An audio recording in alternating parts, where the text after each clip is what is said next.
یہ بھی شکوہ ہے کہ دارالعلوم ہی کے کچھ لوگ اور علماء ہیں جو آگ لگا رہے ہیں بیٹھ کر.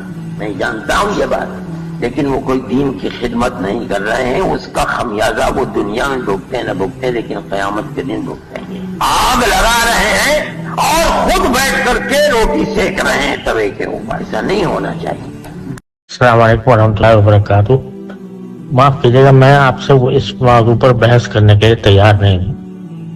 میں اپنے الحمدللہ اللہ تعالیٰ کے پاس اپنے جو کچھ میں کہا ہے اس کا جواب دیا اللہ تعالیٰ کے سامنے ہوں، آپ کے سامنے نہیں. مولانا سعد صاحب نے علانیہ بھی اعلان توبہ کی تھی اور علانیہ بھی اردو کا اعلان کیا تھا. اس کو اس کو خاموش نہیں کرنا چاہیے.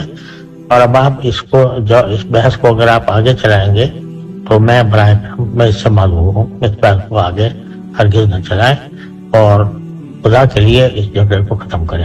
السلام علیکم ورحمۃ اللہ وبرکاتہ.